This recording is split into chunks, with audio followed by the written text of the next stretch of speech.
So since 2005, I've been living in this ashram. I spent 7 years in Mathura, and now almost 7 years, like 7 years in Vrindavan.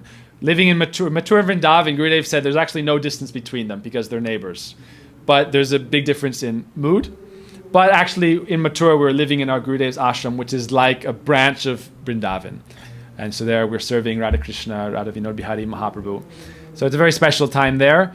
And, that would be a whole long, I'm trying not to give, a 10-hour thing here. So, that would be a very, that's a long, not just a chapter. It's a lot of things you go through, a lot of very interesting experiences, very colorful experiences, actually. Growing up in New Braj, Badger was very colorful, very interesting experience.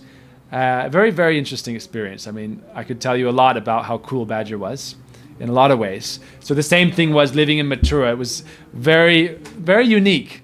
And the festivals we would do, and we had a very eclectic, eccentric cast. Also, just with what I like about it also, even in our mat here, is that very diverse in the sense that peoples of all places, of all creeds, of all nationalities together, and like I said, unified by that deeper substrata and superstrata for us. In America, it's like you need that deeper substrata of, okay, what are our basic principles we can all agree upon? If we can't all agree upon certain principles, then we can't have a civilization together. So despite our differences, despite our celebrate our diversity, but we should also celebrate our unity in our underlying beliefs, our underlying traditions. Otherwise, it's just going to lead further. It'll just unravel to complete chaos and anarchy, and then everyone's going to suffer. In reality, no one wants to live, in complete lack of any security, and at any moment, it's just like the world is in utter chaos.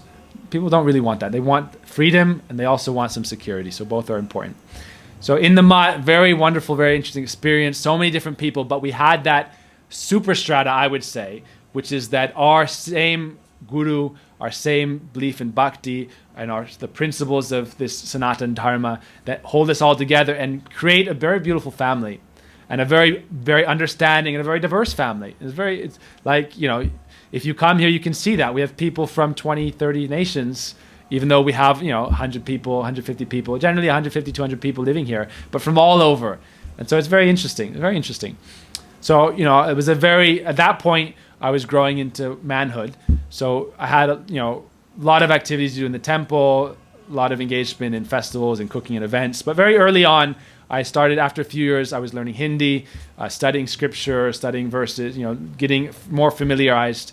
And then I started being engaged in book seva. So for those who know me, since the last 5 years or so, we've published 25 books of transcriptions, translations, compilations, and different collections of our Guru Varga's teachings and our Gurudev's teachings. So I got involved in that. In 2008, I started doing translations from Hindi periodicals to English. And then my Gurudev wanted me to be engaged in that service. Like I said, my Gurudev, from the time I was a kid, he said, okay, you're supposed to grow up and serve my mission.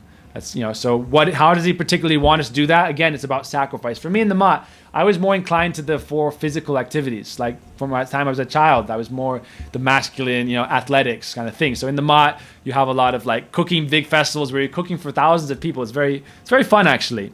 We have these celebrations where we're ourselves, the monks, cooking for Janmashtami and Nandosa. We're cooking for 20,000 people.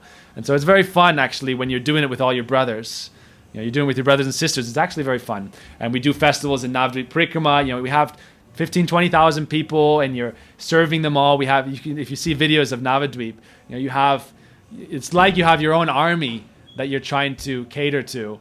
And you're also going on, tour with, you're marching with your army, throughout these holy places and, catering to them and helping serve them. It's very powerful, very interesting experiences. I mean, I would say overall, very joyful, very exhilarating, very interesting, very, at that period also, you're very young and exuberant. So it was actually very powerful, very spiritual experiences. Obviously, you go through your, for me, ultimately, I would say in the time in the mat, when you get into your groove of being in the groove, you can last for 6 months or more, and you're just you're very inspired and very in the moment, in their day-to-day activities. It's not like what we see in, like, you may have idea of like a nunnery or a Catholic, or some kind of seminary or whatever, where it's very, very withdrawn and renounced. Bhakti is actually a very colorful,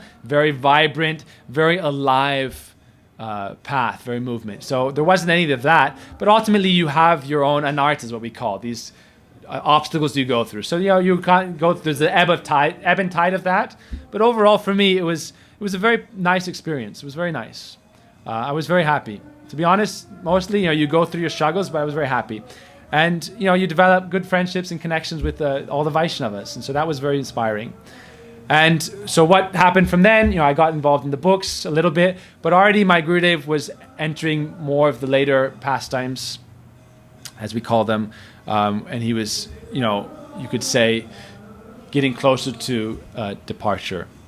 And so when that occurred, it was very difficult. Naturally, when you have relationships so deeply with your guru, when he leaves, it's a very difficult thing to go through, and it's a time of deep change and churning. Not change necessarily, but deep inner introspection.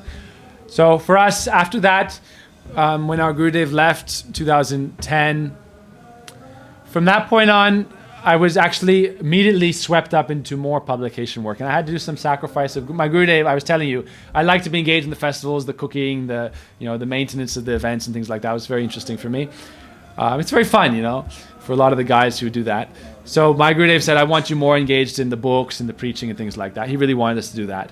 So when he left, I had actually, for myself personally, I told you I was into writing and things like that. So before, in these last couple of years, from like 2008 to 10, I was helping. I had learned Hindi, I was learning verses and things like that, but I was also helping translation. But my own self, I was really into writing myself. At that time, growing up, I was into short stories and prose and poetry. I mean, my whole family, my other sisters especially, a few of my sisters, one of my immediately elder sister, were really into writing short stories and whatnot. And I did that even before I came. Especially if you're in our spiritual path, there's a lot of questions that you have to deal with, especially life and death and love and relationship. It's the kind of thing that's ripe for fiction. So I had, I was telling Srivas that I had a trilogy I was working on, and I still have it on the back burner. Hopefully at some point I'll hand it off, and it can become something, or maybe not. But I had something, and I had written not only an outline of the whole trilogy. It was a social, cultural, religious, globe-spanning trilogy, which was, in a lot of ways, we were dealing with. It's so funny how much the world has changed. Back when I joined the Mat, we didn't have phones, didn't have computers. Nowadays, it's like, phone, computers everywhere, everything, internet. Back then, you check your email once a month or something, and that's it. So I was writing things, but the world was still in times of unrest. We had the crisis then. People were talking about wars. So it was actually called Peace Cult. It was a trilogy I was writing. Peace Cult stands for, it was kind of this utopian/dystopian near future. You could say post-war society. And it was based on manufactured to a large extent, religious conflict leading to social, political conflict. So Peace Cult actually stands for, Peace Cult. If anybody wants to take this up and work on this novel with me, or turn it into something, then, contact me, message me, and let's do it, because it was actually pretty cool. And I was really into it. I'm telling you, I was spending a lot of time on it, because it also came from, for me, it's about, there's two ways you can serve your Gurudev's mission. One is you're serving the congregation, and one is you're serving those who don't have any idea about bhakti. And it's kind of like, again, it's not about, for me, I'm not at all interested in conversion. I'm interested in understanding and in sharing.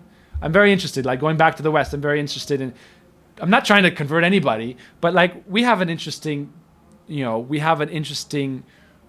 reality that we're a part of, that, it's something that we're in. And it's something that can be shared, and also hearing from others and sharing their own experiences as well. So for me, it's like I'm interested, big part of me is serving my Gurudev by sharing his message. So how can you best share that message? I firmly believe that sharing that message is the best medium is through the arts. The sciences, the STEM field, whatnot, it's necessary for helping sustain and develop society, but ultimately the culture is what really enriches people's lives. It's not just the tech, you know.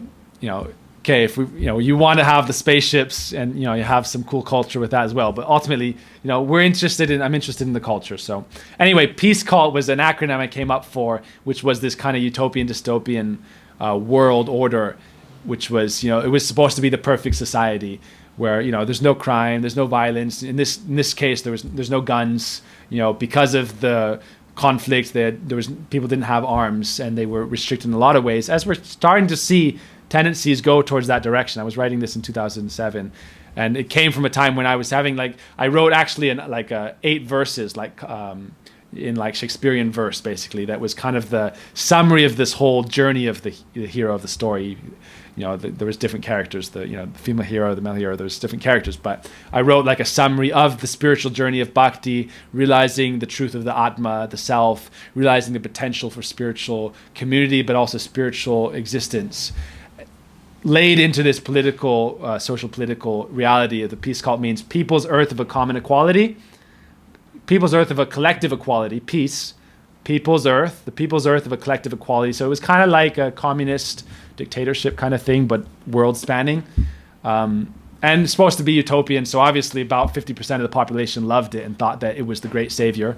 Probably in this case, probably about 80% of everybody thought the savior of the world is this Peace Cult. Everybody's equal, and there's no more. The problem with what you would call equality of outcome is that it actually destroys diversity, because if you enable diversity, it means there is differences. People have unique traits, and they should be allowed to fully express those. And so the American ideal of equality is based on what we call more merit, not just a meritocracy, because we believe in, for example, getting more into politics, the social safety net, and uplifting. Growing up, I wrote a lot of epic poetry and political poetry and prose growing up. Actually, some of my best writings growing up in prose was dealing with the evil in society, and you could actually say I was probably more, even though I hadn't I hadn't really defined these things in my mind then because I was growing up, but the idea of the Grand Canyon of the economic inequality leading to chaos in society, and the few ruling the many and having all the power and all the wealth. And I was very against, and still am, but it takes, for example, if you talk about the Pareto principle, you need a deeper level of understanding of these issues so that you realize that it's not just about tearing down the system and all of a sudden you're going to have perfect equality, you're going to have equality of outcome. Understanding that it's a much deeper problem. The Pareto principle basically says that even the economic, for example, the monetary inequality, who has the most wealth, you can map it out on the same scale of the formation of stars in the galaxy. Matter, concentrates in certain areas in certain places, just like we see, the wealth. So the idea of basically in this society, equality being, you need to have equality on the level that enables the flourishing of personal freedom and personal growth, personal flourishing. And so that's why you need to have a society that enables that flourishing. And if you force everybody, if you try to, you could say, my analogy back then was okay, you got to flatten everything. All the valleys need to be filled in and all the mountains need to be torn down. And then you live in a society that's blank and it's just a blank slate, and it's it loses its flavor and color. So for me, the people's earth of a collective equality, and the second part was how do you create that, was the cultural unification of language and theology.